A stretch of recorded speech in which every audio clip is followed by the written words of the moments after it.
Existe algo maior que Carlo Ancelotti dentro da seleção brasileira? A pergunta parece absurda à primeira vista. Afinal, estamos falando de um dos treinadores mais vencedores da história do futebol. Um homem que comandou alguns dos maiores clubes do planeta, trabalhou com estrelas de todas as gerações e construiu uma reputação que poucos profissionais conseguiram alcançar. Quando seu nome foi anunciado como técnico da seleção brasileira, muitos torcedores acreditaram que uma nova era estava começando. Uma era em que as decisões seriam exclusivamente técnicas. Uma era em que o campo falaria mais alto do que qualquer outro interesse. Mas bastaram algumas partidas para uma dúvida começar a circular entre torcedores, jornalistas independentes e grupos de discussão espalhados pelas redes sociais.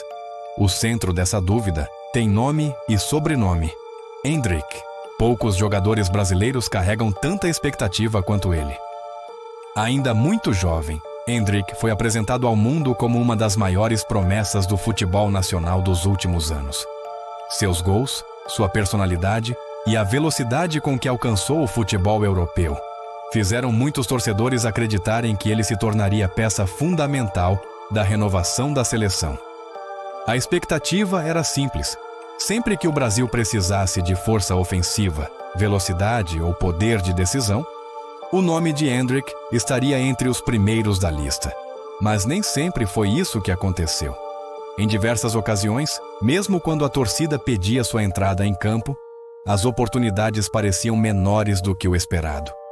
E foi justamente nesse espaço entre a expectativa e a realidade que nasceu uma das teorias mais comentadas dos bastidores recentes da seleção brasileira.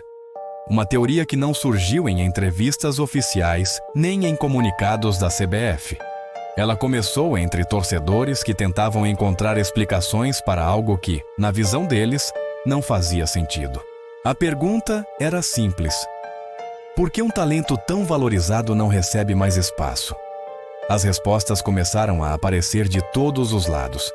Alguns apontavam questões táticas, outros falavam de adaptação ao futebol europeu. Havia quem defendesse que Ancelotti estava protegendo o jovem jogador da pressão excessiva.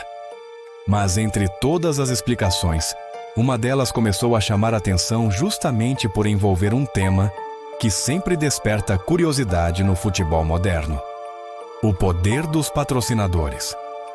Segundo essa teoria, Endrick estaria em uma posição incomum dentro da seleção. Enquanto muitos dos principais atletas possuem ligação comercial com a mesma gigante do material esportivo que patrocina a seleção brasileira, Endrick possui contrato com outra marca. Para os defensores dessa hipótese, essa diferença seria suficiente para criar um cenário de interesses conflitantes nos bastidores. Não demorou para que a teoria ganhasse força. Vídeos começaram a circular nas redes sociais. Publicações passaram a levantar coincidências. Comentários surgiram comparando a exposição de determinados atletas.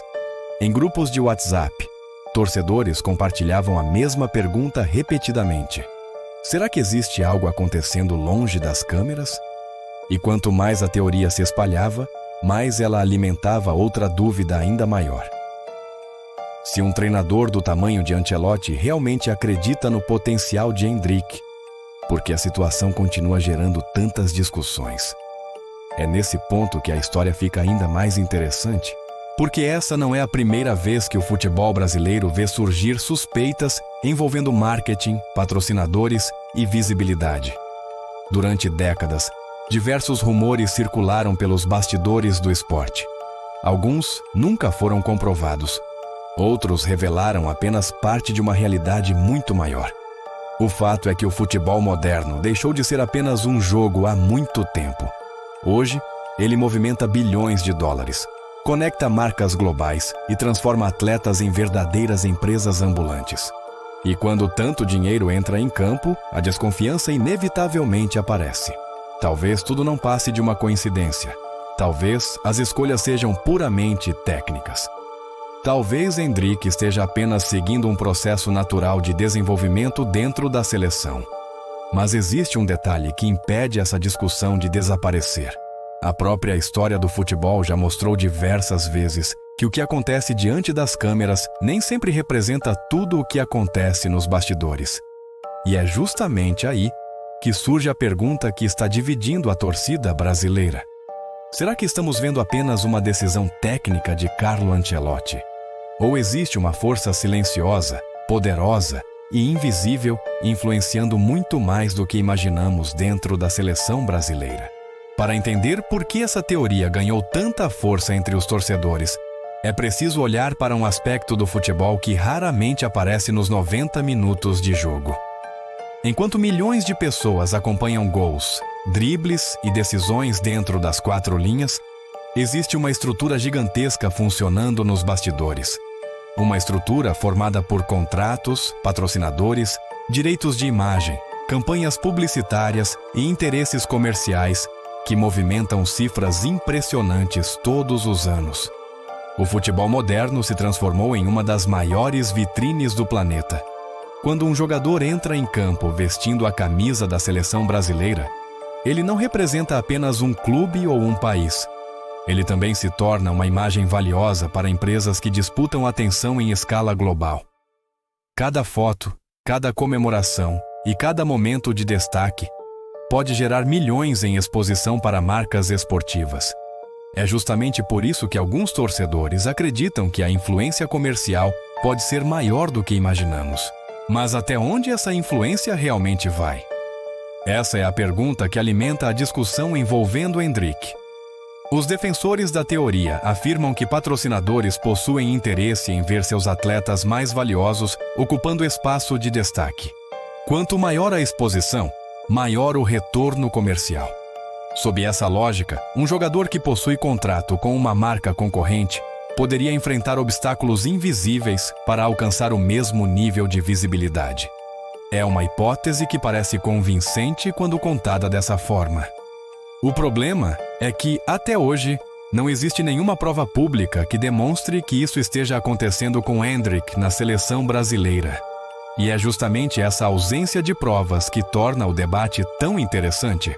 Porque ao mesmo tempo em que não existem evidências concretas, também existem episódios da história do futebol que fazem muita gente acreditar que interesses comerciais exercem uma influência significativa nos bastidores.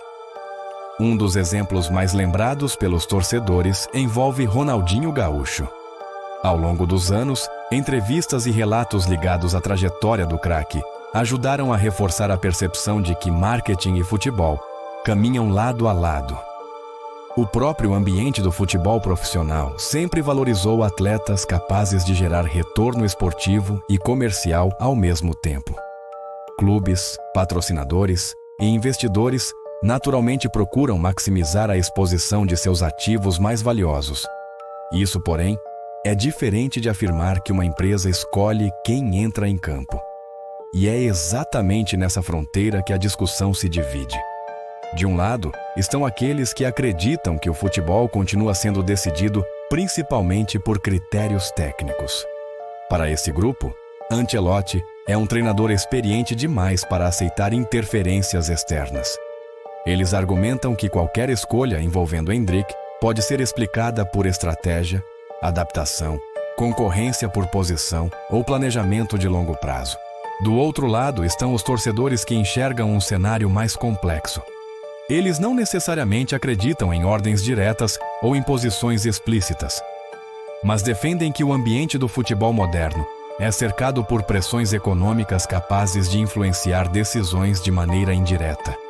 Pressões que muitas vezes não aparecem em entrevistas e jamais são admitidas publicamente. E é justamente aí que nasce o mistério. Porque o torcedor comum nunca tem acesso completo ao que acontece dentro das salas de reunião, nos escritórios dos patrocinadores ou nas conversas reservadas dos bastidores. O que chega ao público são apenas fragmentos, pequenos pedaços de uma história muito maior. Por isso, cada vez que Endrick fica no banco, a teoria volta a circular. Cada vez que outro atacante recebe oportunidade, a discussão reaparece. Cada vez que um resultado decepciona, a pergunta retorna com ainda mais força. Será que tudo isso é apenas coincidência? Ou será que o futebol moderno se tornou tão dependente de interesses comerciais que algumas decisões acabam sendo influenciadas por fatores que o torcedor jamais verá? Talvez nunca exista uma resposta definitiva para essa questão. Mas uma coisa é certa: enquanto Endrick continuar sendo um dos nomes mais promissores do futebol brasileiro e enquanto sua utilização na seleção continuar gerando debates, as dúvidas não vão desaparecer. Porque no futebol, especialmente quando envolve a camisa mais pesada da nossa história, o que alimenta as teorias não são apenas as respostas, são as perguntas que continuam sem explicação. E talvez a maior delas seja justamente esta: quando a seleção brasileira entra em campo, quem realmente tem a palavra final? Ancelotti? Os jogadores ou forças muito maiores que atuam longe dos refletores? Agora a bola está com você. O que você acredita que está acontecendo nos bastidores da seleção brasileira? Comente sua opinião e participe dessa discussão que continua dividindo a torcida em todo o país.